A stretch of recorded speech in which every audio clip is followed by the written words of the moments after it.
Hi everyone, it's Raina. So this video is going to look at 3 mistakes Pisces makes in relationships. I picked the magical number 3. I could have picked 5, I could have picked 10, and I probably would have found 10 examples for every sign because there are so many mistakes that we can make, and especially according to our astrological sign, because it's the way that we're wired.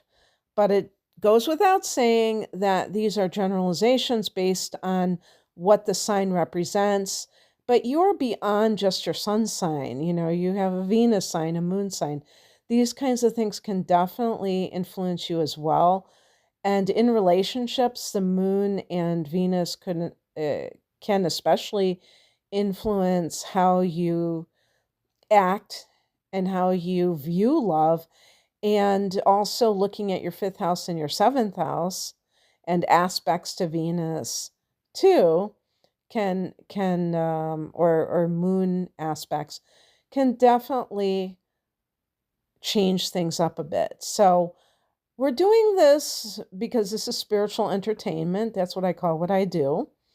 But also because there can be little nuggets of truth here and there that might actually make you think if you're listening to this for yourself, or if you're involved with someone or used to be involved with somebody that was a Pisces, that might give you some insight into how they operate.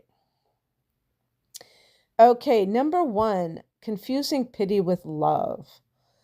This is a biggie, okay?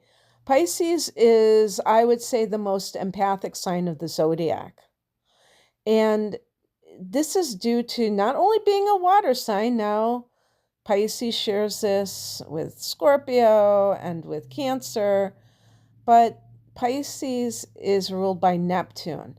Neptune is the planet that is connected to the spiritual side of life. And so when we think about God loves all of creation. God doesn't discriminate. Oh, I love this person, I love that person. And God is love. God, and we are part of God. So it's not even about like this act of loving. It's like the beingness of God vibrates love. But because of that, Neptune is connected to that God vibration, and therefore it infuses Pisces people with that. And it's not surprising that the other side of Neptune can be deception, can be delusion, can be addiction, can be escapism, self-undoing, which means self-destructive patterns. So the point I'm making is that a person with a sun in Pisces may also have inner planets in Pisces.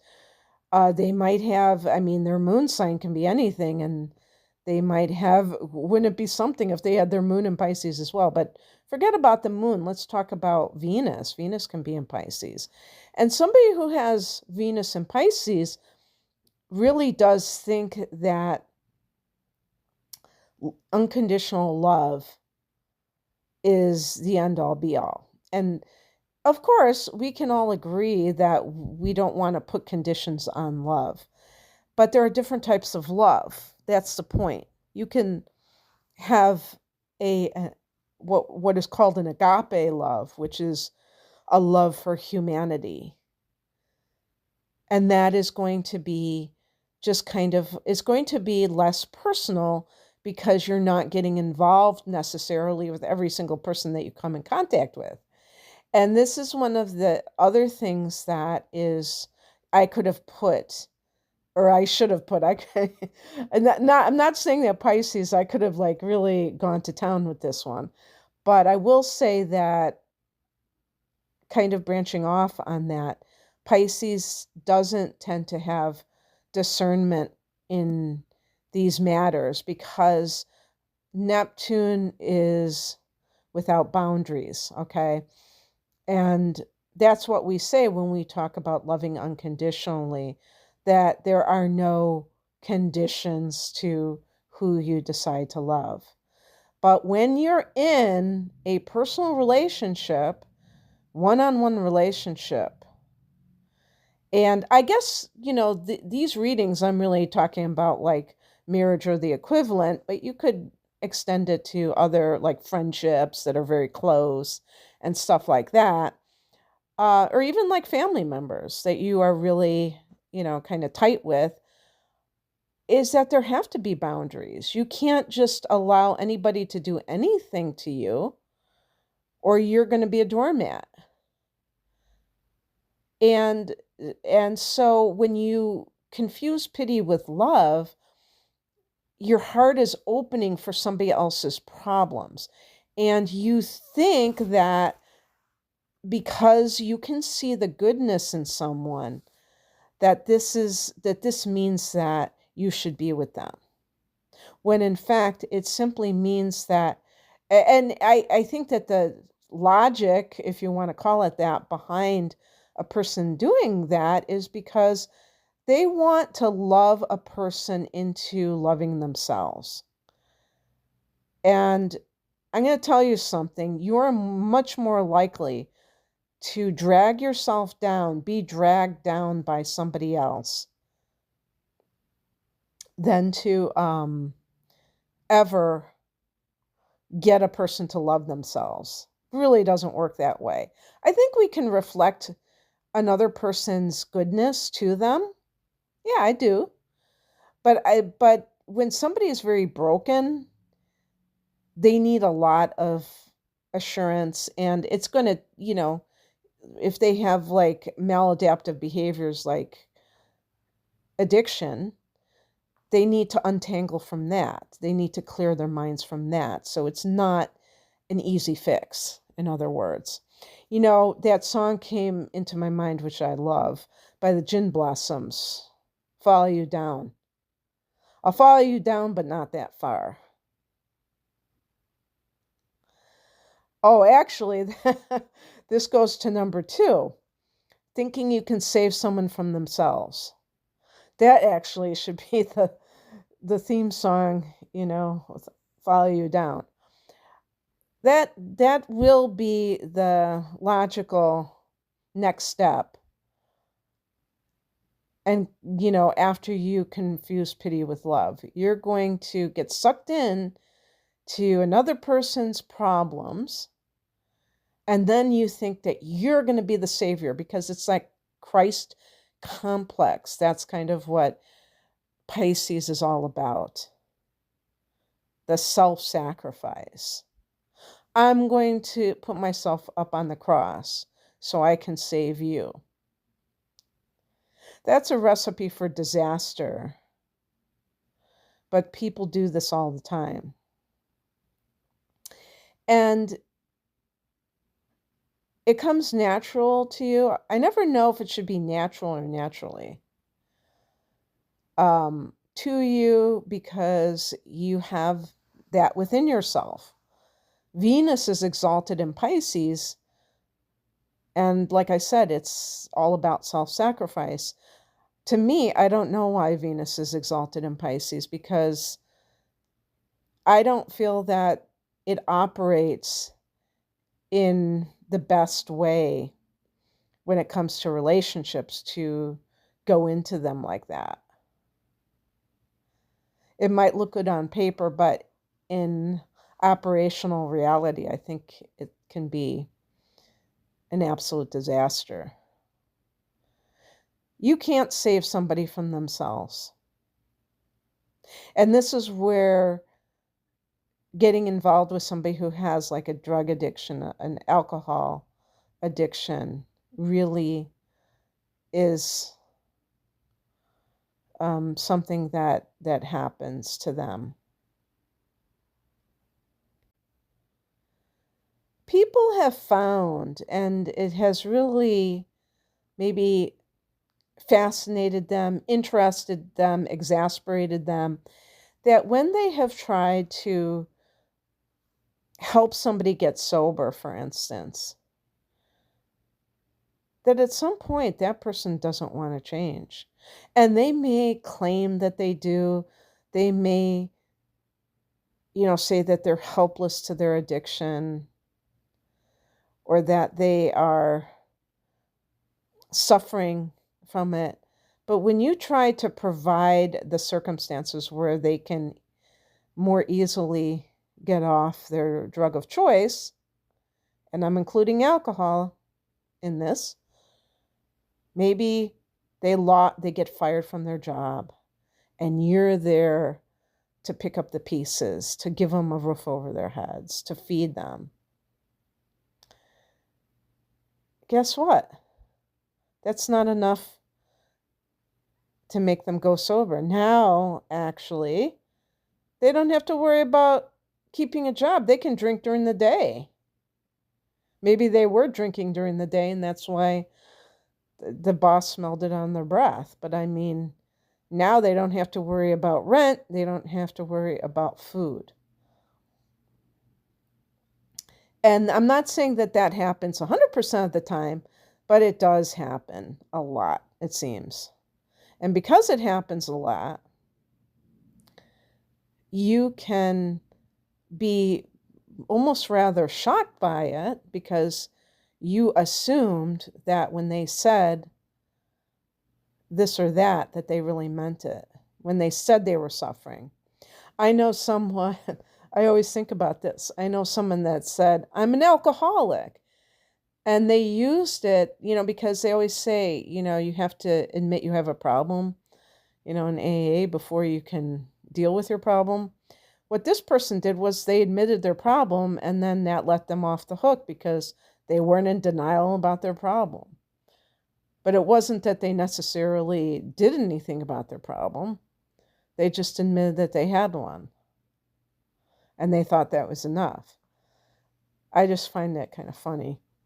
But in any case, the point I'm making is that you have to realize that everyone is responsible for themselves.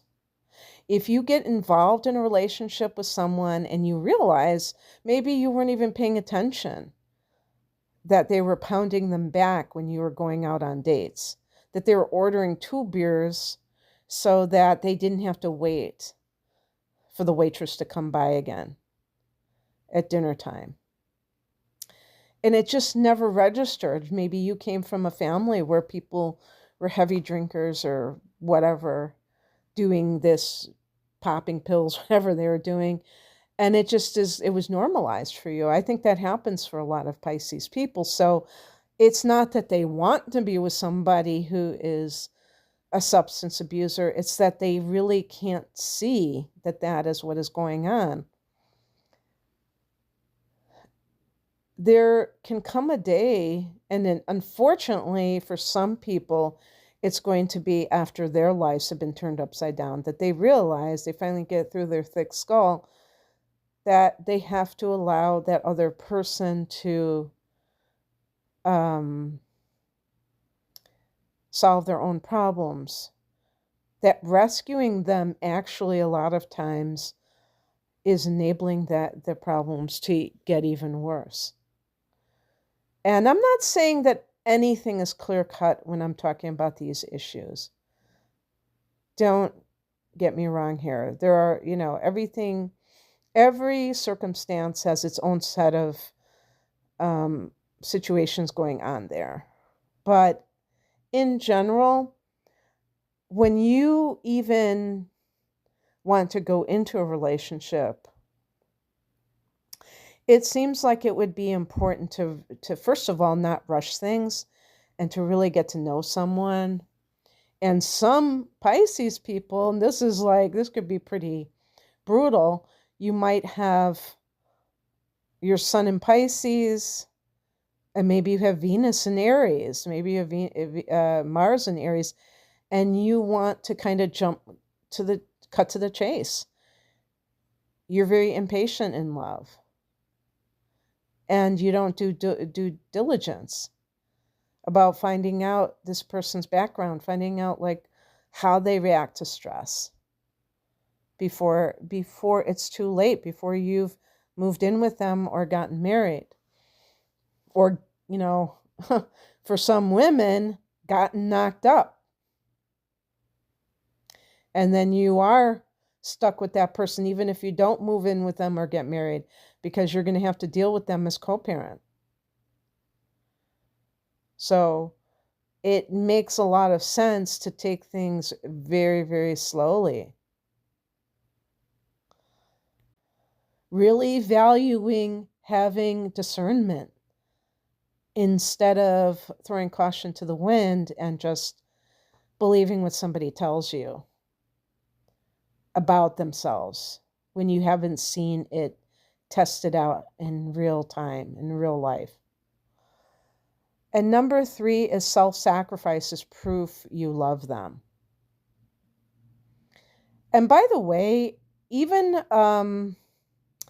allowing somebody to dominate you, that is, to me, a form of self-sacrifice, because your sovereignty is tied to yourself, to your individuality, to your self-governance. If someone is very domineering, very controlling, a Pisces person may see that as safety. I think it's probably very common, whether you're male or female, to be the passive one in the relationship. And I don't think that there's anything inherently wrong with one person being more dominant, the other one being more passive, as long as it is respectful and each party doesn't overstep their boundaries, and the person who's dominant doesn't use that as a way to kind of control that person's free will. And the person who is passive isn't using the dominant person as an excuse to not be, like, to step up and take responsibility for their own life. So, and play the victim. Like, I'm being dominated by this person. So then they have somebody to blame for all the choices that the other person makes that affects their life, because they didn't choose that. That was that person's bad choice. So, yeah, I think that there are good and bad sides of that kind of dynamic. But I don't think it's inherently wrong for one person to be more of the leader in the relationship. But the problem is that even in those cases, it doesn't mean that you have to be self-denying, that you can't, have your needs met, and that you always just have to meet the other person's needs. That's not what we mean when we talk about the passive and dominant person. And that could be exactly what is happening with the two people, is that one person is more in charge of, basically, it's like you have dreams too. And even if you are the kind of person who enjoys making other people happy, that's perfectly fine if sometimes you defer your own, dreams for somebody else's. But if it's something that's happening habitually, then to me, it's a sign that it is lopsided, and it's, it's not good for your own sense of growth, your own expansion. So being able to discern between those things is very important, because it's not either or. You can sometimes put your desires aside to fulfill somebody else. And there are times when you can say, no, I'm sorry, but I really am going to pursue this.